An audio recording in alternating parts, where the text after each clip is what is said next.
What's going on, guys? Austin here, and in this video, we are going to be taking a look at the extra points Week 11 booming and busting wide receivers. So I like Keenan Allen and Brandon Cooks this week. Now, they're both kind of in some weird situations with their teams. Keenan Allen has been coming back from a really, really long hamstring injury, and Brandon Cooks, for some reason, is complaining that he wants to get traded, or he wanted to get traded because he doesn't like losing. Like, I don't get it. Like, he's pretending like he didn't sign an extension this offseason. But that's neither here nor there. I like both of these guys because Kansas City and Washington both have kind of porous secondaries. Now, Keenan Allen, the idea there is Kansas City is going to be scoring, so Keenan Allen is going to be needing to get targets, and this is, of course, if he plays.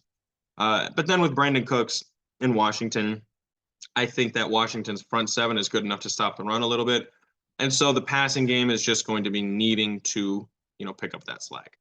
Christian Watson versus Tennessee. I like Watson and Lazard both because Tennessee has just a horrendous secondary, and their front line is mostly good enough to stymie, a run game that Green Bay would ideally like to get going. But the way that Aaron Rodgers has kind of come on in the last couple of weeks, they've had a lot of yards in the last 2 weeks, just a lot of yards, and I expect that success to pull over into the passing game against Tennessee tonight.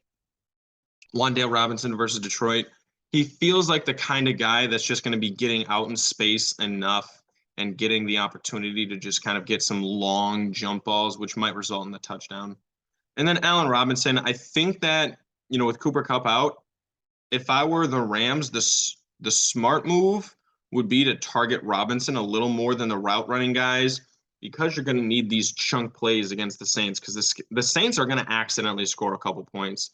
Their offense is just too dynamic, even without Michael Thomas. They got Jarvis Landry back. They still have Chris Olave, and they have Alvin Kamara.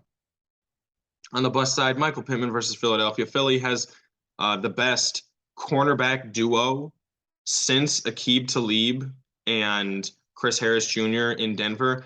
And as crazy as it sounds, this duo in a vacuum, James Bradbury and Darius Slay, might be better in a vacuum, just because that Denver team had the benefit of an elite safety and fantastic pass rushers.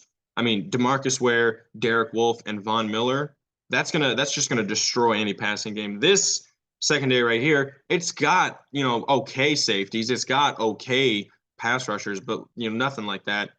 So I'd be very wary of starting Pittman in this game, especially in a game where Philadelphia is going to be angry about just an embarrassing loss against a bad Washington roster.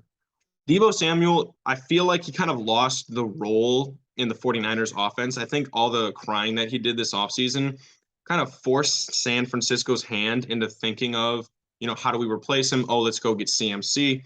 And so now Deebo Samuel, he's not the best runner on the team. Now, I mean, last year he was barely the second. Now he's maybe the third, and so they're really not giving him that much credit.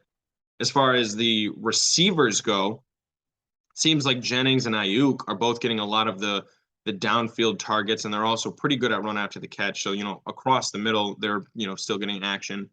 And then, as far as being a big body to block and then, run out for, a chip block and then a reception, I mean, you got George Kittle and Kyle Juszczyk. So honestly, Deebo Samuel feels like the third best running back on the team, the third best wide receiver on the team, and the third best, big blocker, tight end, fullback style player on the team. And I mean, really, unless they're playing the Rams, which for some reason Deebo just owns the Rams. Not even like the 49ers in general, which they do, but like Deebo specifically, he just busts up the Rams. So unless they're playing the Rams, like I really don't like Deebo anymore. Now, Devonta Smith at Indianapolis, he's going to be playing against Stephon Gilmore, so that's just an ugly matchup for him.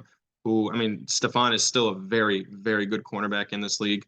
Amari Cooper, he's going to have to go up against that Buffalo secondary.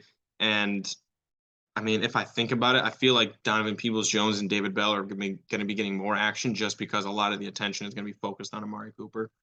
And then I'd say be careful of Davante Adams because he is going to have to go against Patrick Surtain.